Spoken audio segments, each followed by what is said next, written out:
Do you ever feel like you wanted more? And you're lying awake wondering what it's for. Perkenalkan, nama saya Nadia Raihan dengan NPM 235021009. Saya Fikri Muhammad Hidayas dengan NPM 235021018. Nama saya M. Ali Ajid dengan NPM 235021022. Saya Tahsin Asal Lukman dengan NPM 235021029. Saya Abila Suraya dengan NPM 235021007. Saya Leni Amelia dengan NPM 215021012. Saya Fira Zira Maharani dengan NPM 235021028. Untuk itu, kita saksikan materi eksklusi. Selamat menyaksikan. Cause I will love you better. La la la la la la la la la, love you better. La la la la la la la la la, love you better. La la la la la la la la la, love you better, better, better, better.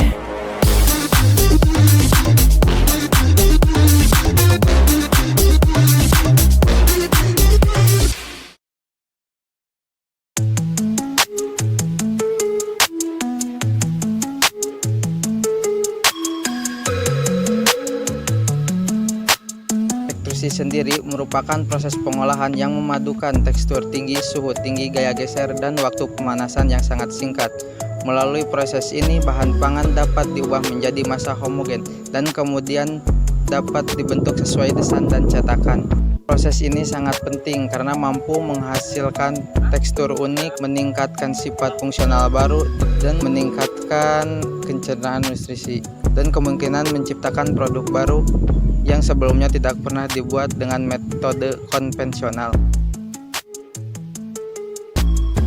Mesin extruder umumnya terdiri dari beberapa komponen utama, yaitu hopper, barrel, screw, heater, die, dan cutter. Pertama, bahan dimasukkan ke dalam hopper, lalu dibawa menuju barrel menggunakan skru yang berputar.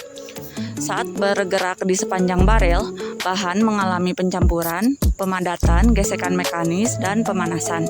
Pemanasan berasal dari kombinasi antara pemanas eksternal dan panas yang timbul akibat gesekan skru. Ketika massa bahan mencapai die, tekanan meningkat sangat tinggi.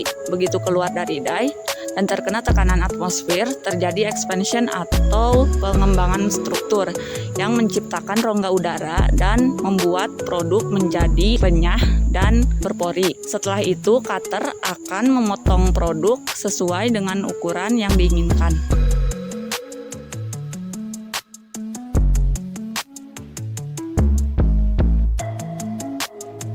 Terdapat dua komponen utama dalam proses ekstrusi.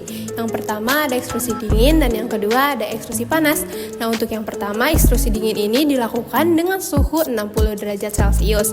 Nah, pada ekstrusi dingin ini juga akan mempertahankan komponen struktur sehingga sangat cocok untuk nantinya dibuat produk mie, pasta, dan juga adonan. Nah, untuk yang kedua itu ekstrusi panas. Nah, ekstrusi panas ini dilakukan dengan suhu 80 sampai 200 derajat Celcius. Nah, untuk ekstrusi ini tuh nantinya akan menyebabkan gelatinisasi pati dan juga denaturasi sehingga nantinya akan menghasilkan warna dan juga aroma yang khas pada produk tersebut. Di sisi lain, mesin extruder sendiri memiliki dua jenis. Yang pertama ada single screw dan yang kedua ada twin screw. Untuk yang single screw sendiri memiliki desain yang sangat sederhana dan juga ekonomis. Sedangkan untuk yang twin screw ini lebih kompleks dan nantinya akan menghasilkan adonan yang lebih homogen dan juga kualitas produk yang lebih stabil.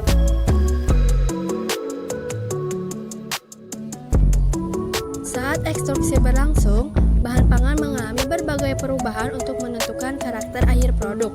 Pati akan mengalami gelatinisasi, pengembangan, dan sebagian besar degradasi sehingga meningkatkan kelarutan dan kecernaannya. Protein mengalami denaturasi untuk memperbaiki tekstur dan kemampuan penyerapan air. Selain itu, proses ekstrusi juga menyebabkan kadar air menurun sekitar 4-8% yang mana membuat produk menjadi lebih renyah, stabil, dan awet. Reaksi Maillard dan karamelisasi juga terjadi pada suhu tinggi yang memberikan warna kecoklatan dan aroma yang khas. Struktur mikrobahan juga berubah lebih porus akibat ekspansi yang terjadi ketika keluar dari cetakan. Ekstrusi ini memiliki berbagai keunggulan sehingga menjadikannya teknologi pilihan di berbagai macam industri. Yang pertama, efisiensi waktu karena proses produksi yang sangat cepat. Yang kedua, itu metode ini memiliki kemampuan untuk produksi dengan bentuk dan ukuran yang seragam. Lalu yang ketiga, suhu yang digunakan itu suhu tinggi. Ketika suhu yang digunakan tinggi, itu maka akan meningkatkan keamanan pangannya karena dapat menonaktifkan mikroorganisme patogen. Selain itu, metode ekstrusi ini juga dapat meningkatkan nilai nutrisinya dengan melalui fortifikasi vitamin, mineral, dan protein. Proses ini juga fleksibel karena mampu mengolah bahan dengan berbagai macam komposisi dan menghasilkan limbah yang minimal sehingga menjadikannya ramah lingkungan dan cocok untuk produksi skala besar. Ekstrusi memiliki aplikasi yang sangat luas. Dalam produk pangan, ekstrusi digunakan untuk menghasilkan makanan dengan puff, keripik berbasis pati, sereal sarapan, snack berbentuk cincin dan batang, serta aneka produk berbumbu.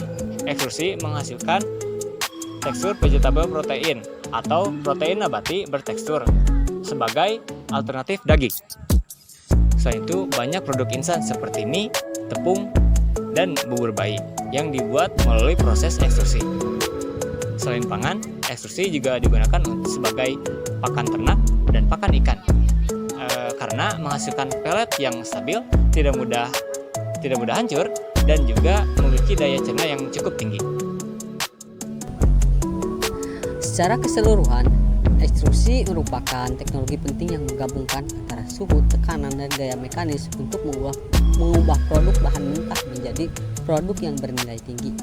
Prosesnya yang cepat, aman, efisien, dan fleksibel menjadikan salah satu teknologi yang memiliki peran vital bagi sektor pangan di masa kini.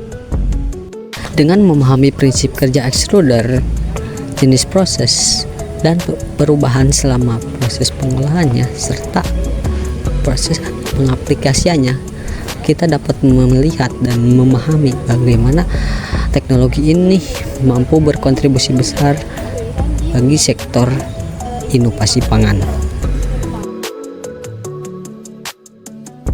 Terima kasih telah menyaksikan video pemaparan mengenai materi ekstrusi dari kelompok 1. Semoga kalian yang menyaksikan mendapatkan edukasi lebih lanjut mengenai ekstrusi ini. Sekian dari kelompok kami. Wassalamualaikum warahmatullahi wabarakatuh.